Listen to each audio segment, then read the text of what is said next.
Good afternoon, everybody. Welcome to the April edition of the National At-Home Dad Network's webinar series.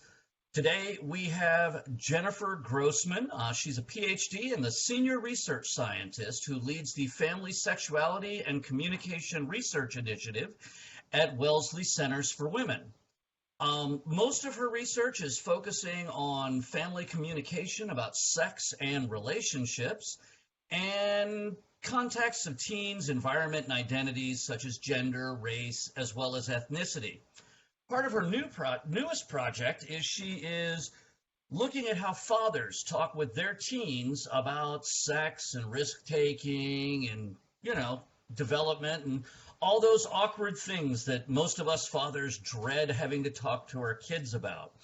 So with spring in the air, we thought it was a great opportunity to bring her in to possibly share with us a couple of ideas about how to start these conversations, how not to turn beet red and freak out in the middle of them, and hopefully how to create a situation where your kids feel comfortable coming to you with any questions that they have. So without any further ado, I am going to go ahead and turn things over to Jennifer and let her take it from here. Great. Thanks so much, Matt. I'm glad to be here and to talk with you about these things, to answer some questions around kind of how do we run into the thorny waters of talking about sex and relationships with our kids. Did you want to open it up with a question, or how do you want to get started? Well, let's see. The biggest question that I have is, my daughter just turned 7 in January. So she's a little young for most of the conversation, but sometimes we run into topics that we just might not be prepared to deal with. Just the other day, we were reading bedtime stories, and we don't generally read kid books to her. She gets bored really, really easy. She can read those on her own. So we tend to read chapter books, and we were reading a chapter book to her, and we came to a scene, where the heroine in a school situation had her first period. And all of a sudden I have a 7-year-old asking me, well, what does this mean? And, luckily my wife is a physician, so I just kind of tagged out on that one and let her handle the medical issues. But, Yeah. Again, these situations are going to come up in everyday life. And, how do you talk about it? Yeah. I mean, that's a great example where sometimes we're just kind of thrown in with our kids when suddenly a question will come up and we're like, there's that like freeze, like, okay, you hope that everyone has a physician in the home, right? That they could turn it over to their partner who has a ready answer. But I think that idea that we need to get it right in that second and that we need to right the first time is one that kind of might get in the way for some people of responding to these things. There's this myth of the talk, right? That there's this one time that we have to do it all in one shot and then we're done. And I think the good news on this is that it's not true. That's a myth, right? There are going to be so many little opportunities that happen over the course of our kids' development where we have lots of opportunities to get it right. And so that if we struggle and blush and run away, then it's like, okay, well, in an hour, you can try again. Like these opportunities keep coming. So you don't need to do it all right. But the bad part is that it's not just like a one and done situation. So these things will keep coming up and we'll keep having to find ways to address them. But I think the cool thing is that when kids are 7, they often, we feel like we're going to freak out and blush and run away, but they don't often have those experiences. That younger kids are often pretty comfortable and they don't yet have the same taboos around talking about these issues that we as their parents do. So it means instead of having 2 of you who are freaking out and uncomfortable, it's only one. It starts out being just the parent who's more likely to be uncomfortable. And these kids, it's just like, oh, it's just a question. Oh, what's that all about? So first of all, like if someone asks about something, like a period comes up for a younger kid, if you need a minute to kind of think about what you can say, one thing, have you heard anything about it? What do you think? I think sometimes when kids ask questions or things come up, we think that they want to know much more involved explanations than they actually want to know, or they might just have one little piece of a question. So I think sometimes putting it out to them and saying, oh, like, what are you wondering about? Or have you heard what a period is? What do you think that is? And if you're not sure how to explain it, and if they really want more, you could say, let me get some more information and think about how to talk to you about that. And you might say, it's a really good question. And if you need to go off and think about, okay, what am I prepared to say to my 7-year-old? Or kind of, let me just Google it so I can make sure I'm comfortable. Like, oh, when do you get a period? And, oh, that doesn't happen until after puberty. And, oh, what do I want to say? And I might try out a couple lines in response. And then if your kid either walks away or gives you a blank look, it suggests that maybe you're done with that conversation for right now. And if they have more questions, you can check in after a couple lines. Oh, does that make sense? What do you think about that? So it's kind of giving them a couple lines. If you need the time, take a few minutes and say, what a good question. Let me get back to you on that. Let me tell you more in a few minutes. Let me go, do some research and make sure I can give you a really good answer. So you don't need to do it in the moment if you're not ready. And if you are ready, give them a couple lines and see where they're at, instead of like, I've had times where I answered my 11-year-old son's questions, and by the time I'm done answering, he's already left the room. It's like, that was too long. I could definitely see that. Now, I'm an older father. I turned 49 this year, working on 50, and I have young kids. However, I grew up in a really different world than my kids are growing up in. My childhood predated the internet. We predated, all of the streaming services and everything else that are out there. It feels like kids have so much easy access to just anything and everything. And some of it is great for them to see, and other stuff, not so much. And we as parents do everything that we can to keep an eye on what they're doing and what they're looking at. But I mean, my daughter's 7 and she can navigate her way through all of the menu options on the television to stream what she needs to stream. And, there's concerns because we want to make sure that our kids are learning from a good source and not necessarily learning skewed views of what sexuality is, of what is expected of them, of what is, and I hate to use the term normal because there is no normal. I mean, we all have our own normal. But, I don't want them to think that something that they feel or do is somehow wrong. Yeah. So those are some big questions. And you're right. A lot of us have a lot less internet savvy than our kids do, even when they're, 7. So part of it is keeping up. And they're always probably going to be better than us at it. But I think one of the best things we can do is just knowing what's going on, right? Keeping up with what they're doing, having computers in public spaces, putting parental controls on. This doesn't solve all our problems, but I think these are some kind of starting places. But also giving our kids things like gaming, Googling, YouTubing, at some point they're going to run into something that's probably not age appropriate, that might be uncomfortable for them, that might have images that are not something that you want them to see. So I think kind of assuming that will happen eventually and talking to your kids about, sometimes an ad might come on during a video game or something might come up where you might think, that seems kind of weird. That doesn't seem right. Like that's going to happen every once in a while, and come talk to us about it. You didn't do anything wrong if that happens, but we want to know what's going on, and we want to be able to help you if you run into something that's just not built for kids your age, and we want to be able to help set the controls so you're not going to run into materials that aren't a good fit for you and that might make you kind of uncomfortable. So I think kind of as much as you can preempt, kind of be proactive about those kinds of conversations, I think it's really healthy, and that it's not something that you're doing something wrong. There's nothing to be ashamed of. It's just part of being an educated person now. So I think having those conversations initially and asking them, oh, what are you looking at? What did you see? Tell me about it. Just being involved. Nothing's perfect, but I think that's a good start. Yeah, we always try to be aware of what they're watching.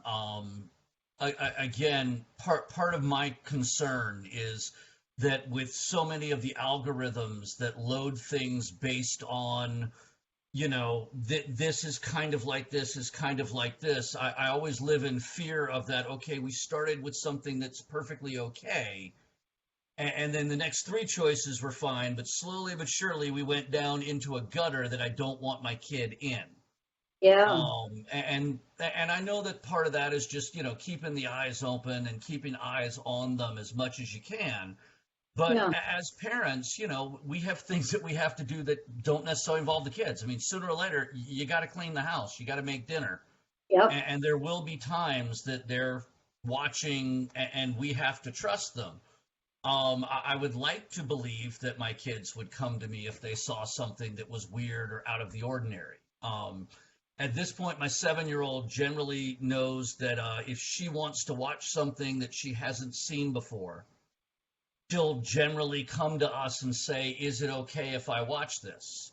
yeah, Which is great at 7. I just have no faith that that will continue into her teen years based on my teen years.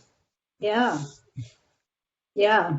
I know in the library unit with my son's class, they were actually doing some work around Googling different sites and looking at how learning how information that is false can kind of travel and how you might end up getting inaccurate information. I think as much conversation and openness and engagement together around this stuff as you can have, there is nothing foolproof about it. And you're right, teens aren't always going to tell you what's going on. What I think you're trying to do is build a base of trust and non-judgmental kind of interaction, and also kind of setting up some rules and limitations that make it easier for them to stay within the rules. Kids aren't always wanting to go outside the rules. Sometimes they want to, but sometimes the more you can kind of build in systems, whether it's through your router, or whether it's through the way that you talk about things with them, to keep them kind of protected and age appropriate in those spaces is helpful. And yeah, their conversations are going to change as a teen. And I think recognizing that, yeah, we can't monitor you 24/7, especially as a teenager. And honestly, it wouldn't be appropriate for us as parents to do that. So how can they become more of a thoughtful consumer and notice red flags when they see them? What can they do? Can they talk to you? If they don't want to talk to you, is there another adult they trust who they can talk to? You don't have to do this all by themselves. So thinking about systems of support and also just helping them to be educated around their own internet use and around what are the things they should be noticing, what can they do, what are their options, as you sort of slowly hope to get a little bit internalized. So the things that you're always saying to them when they're younger, hopefully they can find a way to think through them when they're a little older. I could definitely see that. Buddy, Daddy's a little busy right now. Come here. Come here, you. There. You want me to put you down? Okay. You go see if Lily can help you, okay? I promise she will. Okay. So I'm going to ask you one quick question, and then I have to fix my 4-year-old's pants because apparently his pants keep falling down. The next question I was going to ask is, when I was growing up, I know that, and again, this was back in the 80s, we actually had like a health and, okay, tell Lily to get it. No? Okay, well, Daddy can't go, all right? Daddy's a little busy right now. So I know when I was growing up, we had health and human sexuality was an actual class. Yeah. That I want to say it was around 6th or 7th grade that they did it. And this was long enough ago that like the girls went to one class and the boys went to a different class because apparently we had to learn different things and all that kind of, weirdness. And honestly, as a kid, it felt really, really uncomfortable. Yeah. It felt uncomfortable that they separated us. It felt uncomfortable that, we went into this room and, it was our PE coach, and, they made sure that there was one of the female coaches to teach the girls, and it just, the whole situation didn't feel natural or comfortable. I mean, I don't want to say it didn't feel normal, it didn't feel comfortable. And I want to make sure that, like, when my kids get to that age, that we can make this feel comfortable for them. And most importantly, I don't want them to end up in a position where they feel like, oh man, I don't want to go to talk to dad about this or talk to mom about this, because it's going to be so weird to talk to my mom about sex, or my dad, and I don't want him to get mad or any of that kind of thing. I just want to make sure that they understand that they can come to me to talk about anything that they need to talk about. Yeah. I know it's a big ask, but are there any like tips or tricks that you have, for lack of a better term, just to keep that door open for communication, where they feel comfortable, where, if something happens that they don't feel comfortable with, or somebody says something, or they feel something that's new to them that they don't understand, that they come to talk to us about it as a parent, as opposed to, Googling it on the internet or talking to their friends in the lunchroom at school. Yeah. I mean, there's no one answer, as you probably know, to this, but I think a really important and hopeful thing for me as a parent and as a researcher is that studies suggest that kids really want to hear this stuff from their parents, that parents are some of the most trusted people in teens' lives, even when they're adolescents, and that open and honest conversation is some of the best way to promote that engagement. So teens want to hear from us. It doesn't mean they're comfortable talking to us when they're teens. It doesn't mean they're not going to roll their eyes and walk out of the room. Like, those things don't mean that we're not there for them in the ways we need. So I think the part that we can control is managing ourselves. I think, you and I talked a little bit about like trying to prevent the parent freak out, right? You don't want to freak out when your kids ask you a question. Yeah, ideally, do your freak out with somebody else, like phone a friend, right? Or go to your partner and freak out with them. You're like, I can't believe my kid just asked me that. I think ideally, you want to try to be as calm as you can when you're talking to your kids about these issues. So if they bring you a problem and you're like, that may not be the most. So as much as you can, I think managing your own affect, realizing that you have it, and even sometimes saying, oh, that one threw me for a loop, or that's a little awkward, but it's a great question. Encouraging them to ask questions, not judging them, not saying, what were you thinking? Or, of course, blah, blah, blah. It's like, no, these are really good questions, and I'm so glad you came to me. So something, just recognizing that, you appreciate that they're coming. These are good questions. You want them to come to you. And you might say, yeah, I get a little embarrassed by this. This can be a little uncomfortable, but I want to talk to you anyway, because it's really important. And I really want to give you good information. And, if your kid throws you off with something they ask, again, take the pause, take a breath. That's a really good question. I want to think about it. Give me a minute. Let me kind of think about how I can give you some really good information. So I think the more you can stay calm, the more you can be open, and just being honest when you don't know something, say, wow, I am not sure. Let's go find it together. And you can go do some research. You can go ask your partner. You can go, do a Google search with them to try to figure out and just identify trusted sites that fit with your family and the values that you believe in. I think, sex ed, I think there are some ways it's the same or different than when you were a kid. I don't know if they separate boys and girls as much. In some places they do, but the range is huge. Some middle school kids get no sex ed, no health class at all. Some get a really comprehensive, thoughtful one that even includes parents and that lets you know what's going on and helps you have like tools for how to talk to your teens about these issues. And other ones are really comprehensive. They talk about, delaying sex, they talk about protection, they talk about how to know who you trust and consent, but there's really not one standard way of doing it. And even if your kid has the best sex ed program ever, they may be really uncomfortable with it just because it's a hard age. Like, middle school kids are uncomfortable with this stuff, but it doesn't mean they're not learning and listening. It doesn't mean that they don't bring value, but discomfort is just, at least in this country, it's always going to be part of most of our conversations, especially with older kids on their part, on our part. So I think it's just accepting that, being like, wow, this is going to be awkward. And maybe even saying, yeah, this is awkward. And then what do you do next? Well, we have our first question from one of the people watching us live. Arvis just came out with one of the toughest questions, and this is one that I wrestle with as well, which is, honestly, how do you start this conversation?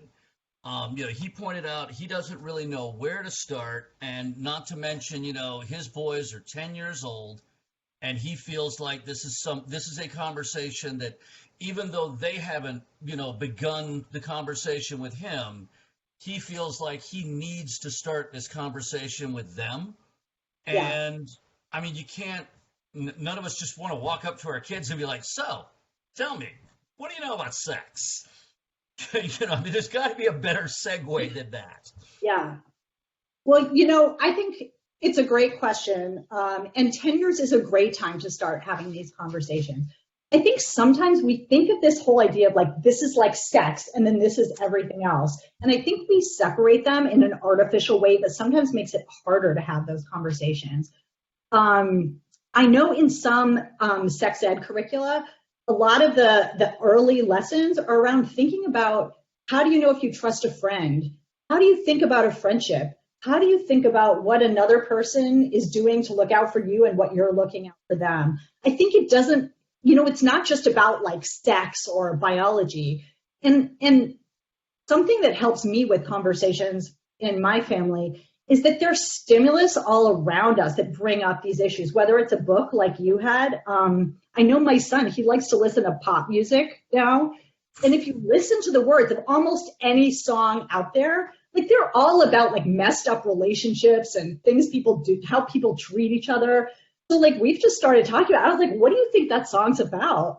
What do you think about that? Like, is that healthy? These kinds of, it doesn't have to be like, let's sit down and talk about sex. I think those kinds of conversations, it's one way to start up. I think it's often not the best or easiest way for kids or parents to get into this.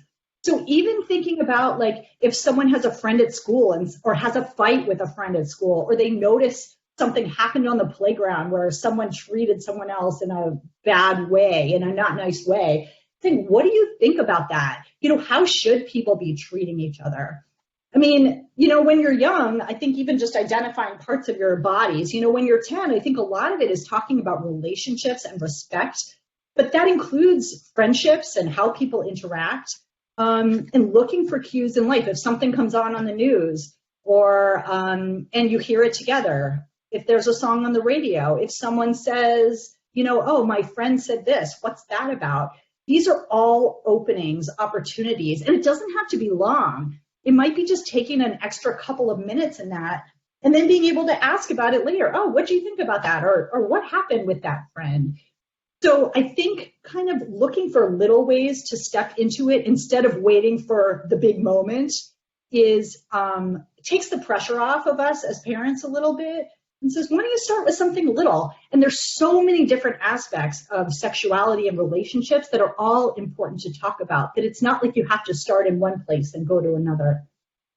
Well, piggybacking on that, the other question is, how do we approach this along with the pandemic and the last year and a half that we have been through, where our kids can't be close to their friends and their peers. Even when they do get to interact with their friends and their peers, we're all wearing masks now. We know that that's something that we just have to do when we're in person with people, but that really does cover up a lot of the social cues that most of us use to judge situations. Yeah, that's a great point, because you're right. It is harder to read people. and with a mask on. And yeah, I mean, I hadn't thought about that around how masks do block social cues. And now I know some of our kids are going back to school. They're coming back into these social environments that they weren't in for so long. And they may need to work a little harder to read people and to see what's going on. And they may have to verbalize some of these things. They may have to ask, oh, like if you can't tell if a friend is having a good time doing something or if they're upset, are you okay? Is this what you want to do? You know, I think as adults, we struggle to put words on things sometimes when we're checking in. It may be that kids are more agile and more easily able to do that. But I think a great thing to raise with your kids as they're moving back into more social environments is, wow, this is going to be different. We're so separated from other kids. You know, you've been on Zoom or whatever for so long. What's it going to be like? And what's going to be harder? What's going to be easier? And talking about like, oh, what is it like to read someone's face behind a mask? Can you tell if they're frowning or smiling? Can you tell if they're excited or if they're scared? And just sort of brainstorming with them around, well, what can you do if you're not sure? And I think actually some of these skills that you talk about, which might relate to wearing a mask or not, are actually really basic developmental skills of how to communicate with another person that we can model and we can learn. So it's an educational opportunity that won't just be relevant for when we're wearing a mask. So when you take the mask off, maybe you've learned a few skills around, oh, like noticing how other people are experiencing an interaction and being able to comment on it and even just checking in. Are you okay? Are things okay with this? I think it can be great just developmental skill building for the future too. Yeah. So this also segues into another question that was brought up early on when we first started publicizing that you were coming on for the webinar, is that in the modern day and age, there's a new buzzword, and it's an important one, even in our house with the young kids, but more and more today, people are talking about consent. Yeah. And I think most of the time when we talk about consent, we're talking about more of like the express consent, not the consent by default. We all want to raise our kids to be respectful of other people, their wishes, their bodies, and everything else. But other than talking about this regularly with your kids, when is a good time to start talking about consent? When is a good, what are some good ways to empower our kids to know that it is perfectly okay for them to say no? Like if you don't feel like giving grandma a kiss, it's okay. You can say, no, I don't want to give her a kiss. Yeah. And it might upset grandma, but I would rather upset grandma than have my kid think that it's their responsibility to allow someone to physically touch them if they don't want to. I think that's a great example with grandma. And I think it's one of these things that more and more we're realizing that at least our generation and past generations, the expectation was that you really don't get control. Kids don't control their bodies in those ways. It's like, give grandma that hug, give uncle whatever that hug. Like there isn't that sense of it's okay to sort of define what's okay for you or not for your body. And I think more and more research is suggesting that it's actually really important that kids in all domains of their lives, even when they're really young, learn it's okay to say yes or to say no.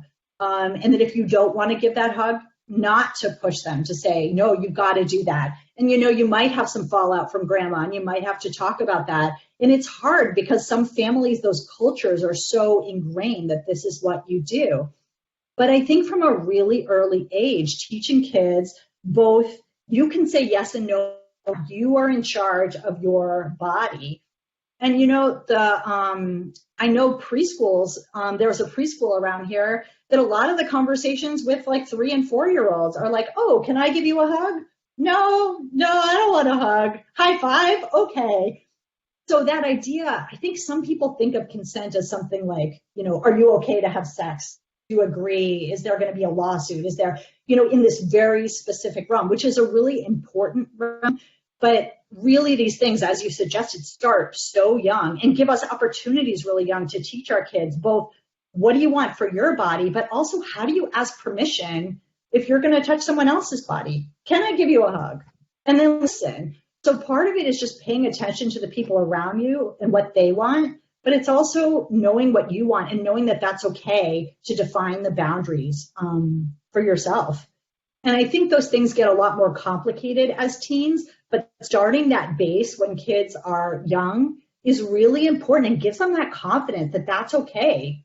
It's okay to set your own boundaries, and it's okay for other people to set theirs, and you need to respect them. So thinking about peer pressure, thinking about those kinds of things that, no one should be able to pressure you into anything, but that building that base early helps teens to be able to both pay attention to what other people want and to recognize their own boundaries and have confidence to defend them.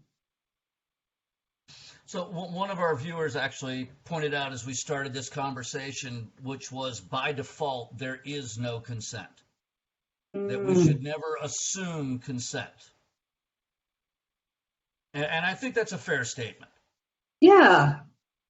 And I know I didn't grow up thinking that way, and I think many of us who are adults now, like, there were lots of things that we just didn't talk about. And I think part of what this next generation is learning to talk about things that we didn't talk about. And I think that point around, you were talking about masks and kind of that you might not be able to read someone really well. I think that checking in point is really relevant to consent as well. Just asking, is this okay for you? Do you want to stop? Where are you at? It's being able to verbalize what you want, but also just asking those questions. Yeah. Oh, another one that I wanted to bring up is, again, we talked earlier about the easy access to so much information and so much content through the internet. Yeah. Pornography has been around since probably the moment people started drawing pictures on cave walls. Yeah. It's a part of human nature, but I don't think there's ever been a time in history where everyone had access to anything at a keystroke. Yeah. And a lot of what is out there is so above and beyond anything that was around when I was, when I was younger, on the off chance you'd find somebody's dad's Playboys or Penthouses or something. Now there's like, anything you could imagine is out there on the internet. And teens are teens. I know for a fact if I had access to that kind of thing when I was going through puberty, I'd have been spending a lot of time perusing that. And what is the way that when our kids come into contact with this, because they're going to come into contact with it. Yeah. I mean, unless we are willing to just lock them up, they're going to come into contact with it sooner or later. When they do, how is it that we can not only let them know that this is human nature, and that their curiosity isn't something to be ashamed of or hide, but also that what they're watching is not reality.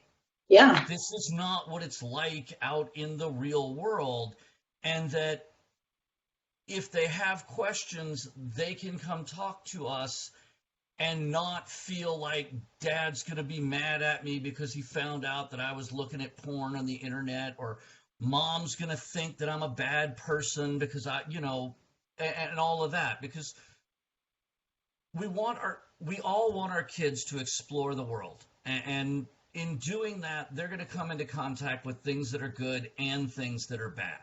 Yeah. And we want to be here for them on both sides of that. Yeah. I mean, I think you got so many great points in your question that I feel like you're already in a good place thinking about this. I think a key one you mentioned is not shaming them. Like, people are curious. Teens are curious. They're trying to figure out what this is all about, what sex is all about. And porn is marketed really effectively. So you're right, teens are going to access this. I think when we have those conversations, it's really key not to shame them, not to judge them, and to talk about how it's not real. Shafia Zaloom, who's written a book around kind of sexual issues in teens, had an article recently in the New York Times, something she says, which I think was great. She said, one second. What was her name again? Shafia Zaloom. Sophia Zolin, you said? Zaloom, Zaloom.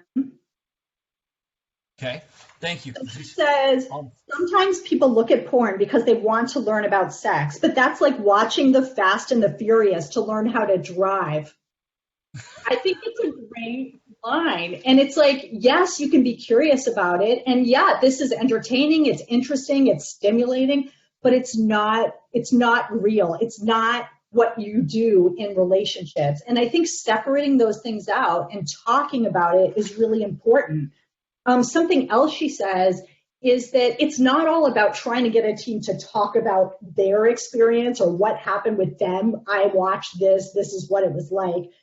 But kind of checking in with them as an expert on teens' experiences, asking them things like, how do you think that porn impacts people's real life relationships? Or why do you think teens watch pornography? And just having a thoughtful conversation that starts to separate, starts to take a step back and look at what do we see in these images? You know, how long does it take to make a 2-minute porn video? Okay, so it took them 10 hours. What kind of distorting lenses are they using? What does that teach us about relationships? What's helpful about it? What's not helpful about it? And help them to do that critical analysis and think about what role does this play for teens and why are they marketing it to teens? So I think aside from things like talking about this, you know, this isn't always so healthy and this is really geared toward adults, and thinking about some of those parental controls and things like that, but also having these thoughtful, non-judgmental conversations and really encouraging your teens to think for themselves around what are the images they're seeing and what do they mean and how do they affect how we see things like sex and relationships. I think that takes some of the shame out of it and helps us work together to think about how do we understand this, that this is kind of a problem-solving thing around kind of, you know, what is it that people are drawn to about porn and role does it play for people? And are there potential problems that could come out of kind of getting too pulled in to these kinds of images? Okay. And again, I know this is kind of the landmine question of the world these days, but more and more over the last few years, the topic of gender identity has come up over and over again. Yeah. My family is relatively lucky. We live in Durham, North Carolina, which is a relative bastion of liberal open-mindedness. A lot of families don't live in that environment. A lot of families may not even agree with those ideals. But how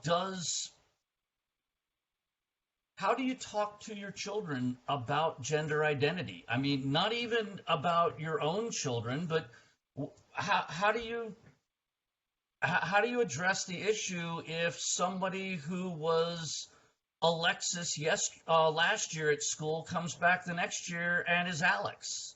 Yeah, I think these are great questions, and ideally you have someone at school who you can talk about, because I think that gives a frame of reference. So especially with younger kids, anything that's personal is easier to talk about. It's hard to think about these concepts in the abstract. So like, you know, I'm trying to think of some language kind of as we're talking here, like, oh, like, so what is gender identity, right? So some people who might be born a certain way, don't feel like they fit in that gender. It doesn't fit for them, that's not who they are. So they might even do something like change their name, or they might want to be called a boy when they might have been born, their biological, gender is a girl. And that, it's not just one thing where everyone fits in the categories of boys or girls. And sometimes people are going to identify themselves differently, and kind of how to think about that and, answer their questions about that. But there's not always an easy answer. It's not always one thing or another. And the more and more I think we learn as society that things don't fit in this kind of binary way all the time.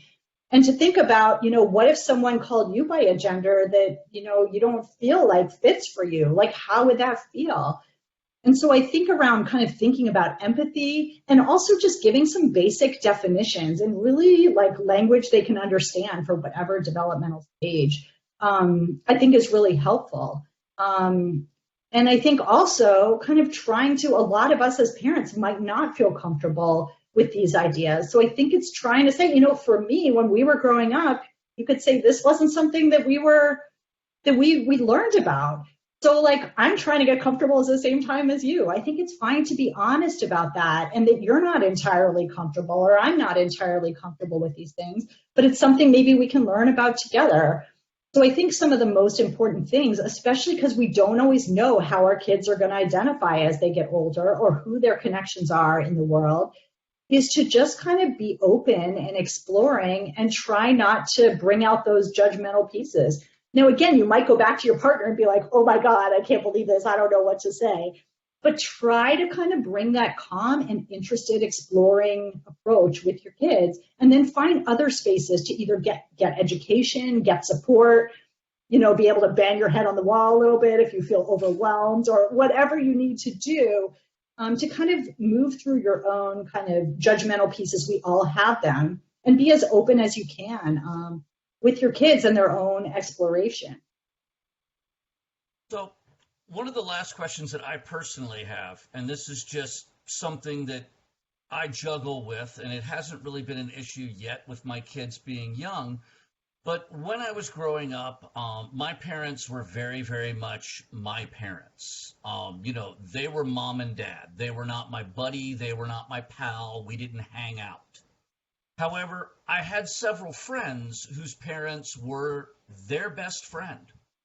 Mom and daughter went out and, did things together, and, mom treated daughter or dad treated their son, or however you want to combine it, more like a friend than a child.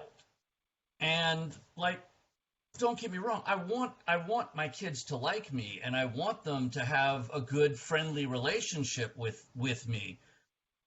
But my job is to be their father, not to be their buddy. And I mean, that's a fine line to walk. It is. I mean,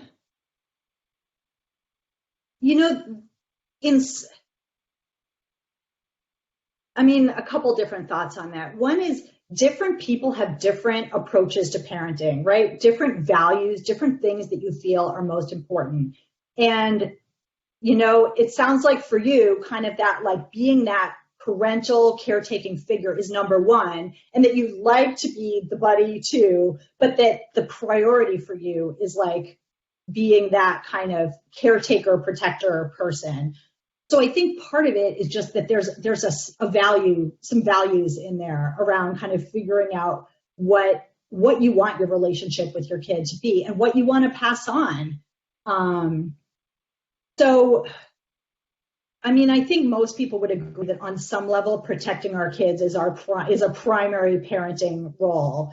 And so I think it's figuring out, if you want to have that kind of buddy relationship, are there certain lines that when they're crossed, you feel like you need to step in and step out of that buddy role and into a more kind of directive, this is how it's going to be role?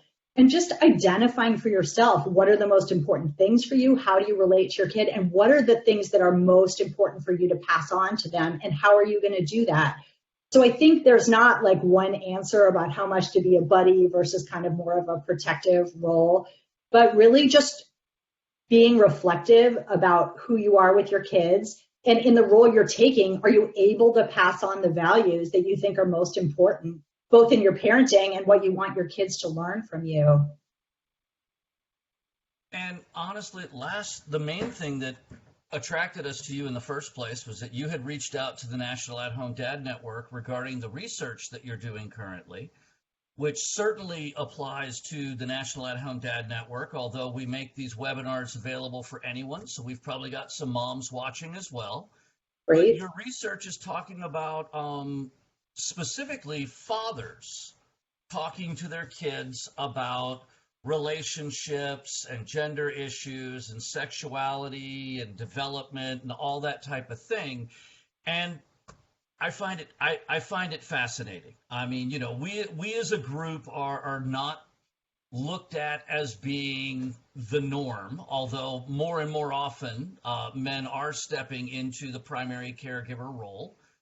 But it's very interesting to me to hear, like, what have you learned?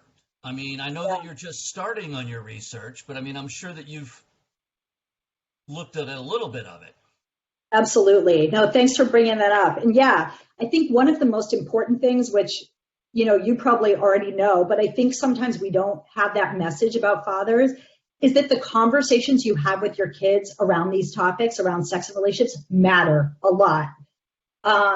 There's a bunch of research out there on moms and teens and talking about sex. And we know from that research that moms who talk with their teens about sex are more likely, those teens are more likely to delay sex, and they're more likely to use protection when they do have sex, in addition to a bunch of other things that are less behavioral, but that are also important about their identity and their experience. But more and more, there's been research on dads showing that, yeah, dads make a difference too. And that even when you have a mom who's having those conversations, having a dad have them as well matters. And so it's really important to say, not like, oh, the mom will take care of that, like she's better at it, or, oh, we have a daughter, so the mom is more comfortable with the daughter, so they can do that. Dads can really speak to their own experiences and what it is to be male and bring a different perspective and maybe even talk in different ways to their teens that are equally useful and contribute to their teens' health. So I think I would really encourage fathers to step into that role, even if it's awkward, even if it's embarrassing. And it is for moms too. It's not like moms have this kind of magic way of doing this stuff. And thinking also, if you're in a two-parent family, how do each of the parents complement each other? When we talk to dads, sometimes they say, oh, I make sure she talks with this about her mom, but I can take this piece. Like, I can take it when she's not sure, like the boy did this and she's not sure how to make meaning of that or what it meant or how to react. It's like, oh, well, let me give her the perspective into like the mindset of a 14-year-old boy on this. So I think knowing that fathers bring something unique, a piece that we're trying to learn from our own work, we're doing interviews with fathers all over the country who have high school teens, because while we know that fathers' conversations with their teens can be protective for teens' health, we don't really know very much about how those conversations look similar or different to conversations that moms have with their teens. We don't really know what kind of resources fathers would look for to support those conversations. And there are a lot of fathers, much more than mothers, who just aren't talking with their teens around these things. So something else we want to learn is from fathers who aren't having those conversations, what would you want to be talking about and what gets in the way? What are the barriers that keep you from having those conversations that really can support your teens' health? We know these conversations aren't easy, and we really want to hear from fathers. If they're talking, what do those conversations look like? What works for them in those conversations? What are the things that don't really work, or where they kind of hit a wall and feel like, oh, that didn't go anywhere. I wish I could have done it differently. And ideally, we want to take this information and we want to use it to build a program that provides fathers with support to have those conversations that we know matter to their teens' health, because they're hard, and that some of the guidance that we have for moms doesn't always fit for dads. So we want to get something that's a good fit for fathers and what they want and need. So I know for a fact that you are still looking for additional fathers to interview. We are. For anybody who's watching, if you go to the public page for the National At-Home Dad Network on Facebook, We have the flyer for the research, which gives you all the information that you would need to contact Dr. Grossman and be a participant in this. I know that there's some financial compensation available because it's like an hour-long phone interview. Although Yep. these days, come on, we all want to talk to another adult for at least an hour, don't we? I mean, we've all been talking to our kids way, way too much cartoon talk. But you get to have a nice conversation with somebody for an hour, and you get to help out with this research. And I was also going to ask, when you complete your study, can I get you to commit to getting a copy of it to the National At Home Dad Network so that we can share it with our dads? Absolutely. And you know what might be even more useful is I'd be glad to come and really talk about what did we learn and how it's useful in a way that hopefully can be like some takeaways from dads who are kind of in your organization. And yeah, I would love to do that in whatever form is useful. We will be glad to share it. And in terms of participating, yeah, like Matt said, there's a flyer that he'll post. You can just click on the link. You get $50 to do a 1-hour phone in. We'll do it at a time that's convenient for you. And we just want to hear your perspectives on these issues. We want to hear your voices. So anyone who's interested, this would be a great time to sign up. Hey, and again, when it comes time for you to present that, you are more than welcome to come back here. In addition to this, once a year, we as an organization actually get together and we throw an in-person convention. This year it is going to be in Cincinnati, the weekend of October the 18th. And we bring in speakers, we do breakout sessions. That is how I got involved in the organization, was that we move it every year so that different dads can come. And they had it in Raleigh, North Carolina, which was my backyard, and I figured, what the heck, I should go, and I've gone every year since then. I've met some of my best friends in the world through this organization, or my fellow stay-at-home dads, and we have a really good time, and we learn to be better dads. So if it's something that you're interested in, please look into Home Dad Con in Cincinnati. We'd love to have you come join us. And again, we look forward to hearing the results of your research. Now, I'm going to check real quick. Let's see. One of our viewers just pointed out that he went to Google when it was time for a talk, but ultimately he just winged it. He also tends to be blunt and not sugarcoat things, which is probably useful. And you know, that fits with what teens say they want, is they want parents to be just straight up with them, to just be genuine, be honest. So I give them credit for just putting it out there. And you know, we get a lot of feedback from our kids. If they don't like how we're talking about something, they'll let us know, and then we can try something else the next time. So good for him for just jumping into the conversation. Well, I know that one of the things that my wife stresses is that when we talk about our bodies here in the house, we don't use the silly words.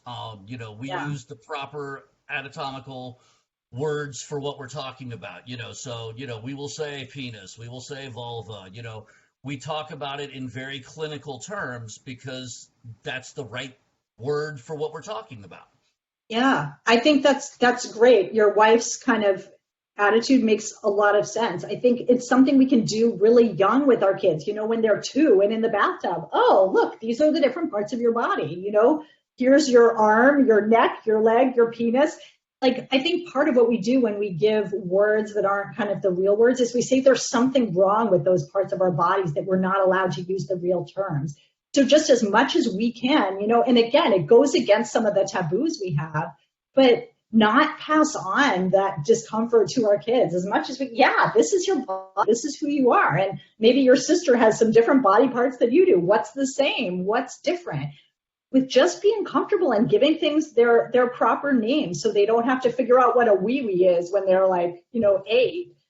So, just using the words, getting comfortable with them. There's no shame in it. It's sort of learning about our identities, our bodies, who we are. So I think that's a great tip. All right.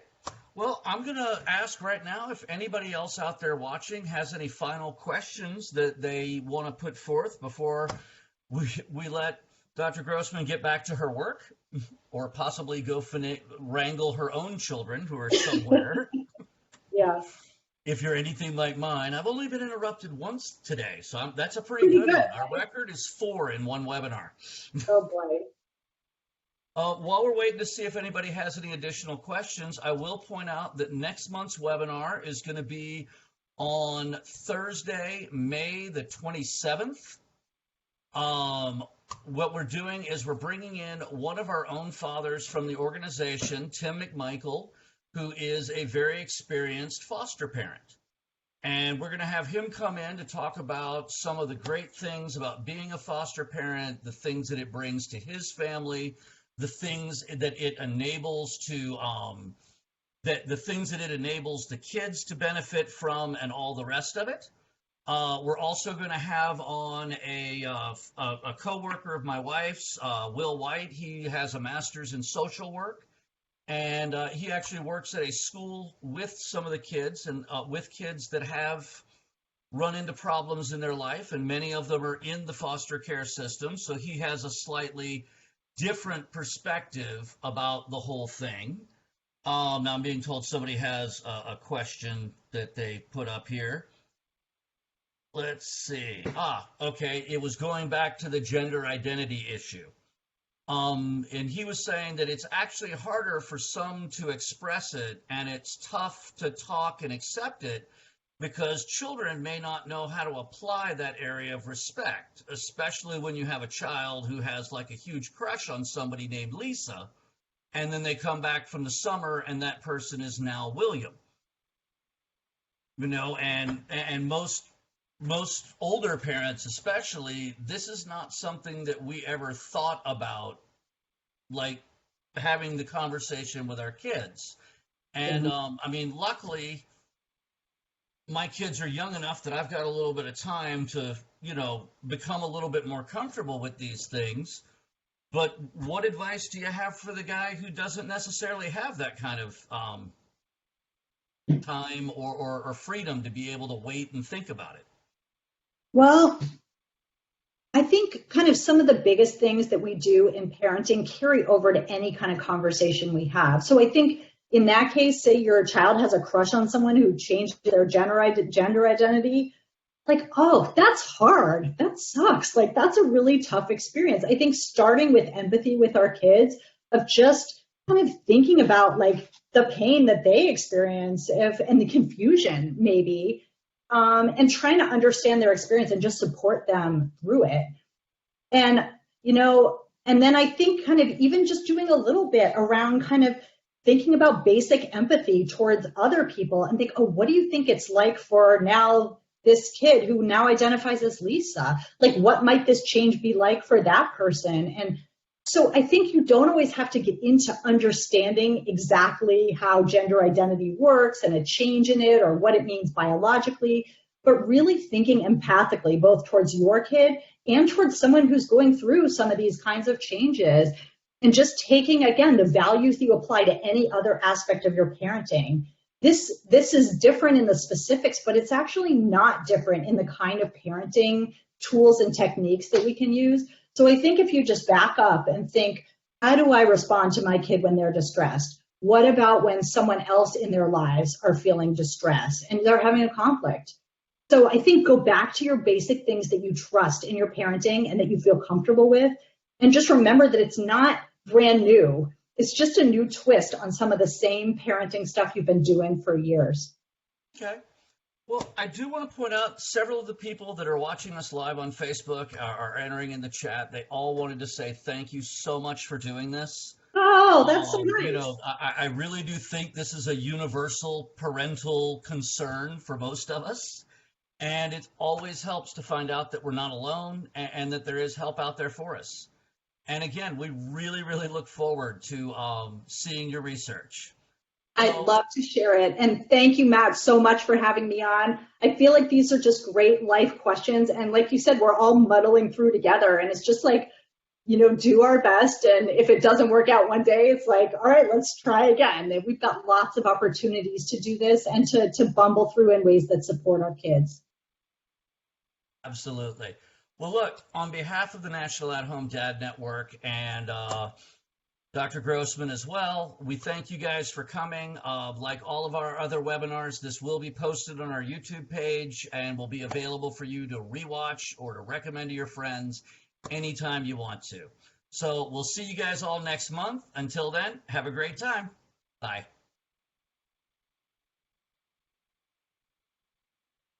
The broadcast of Facebook Live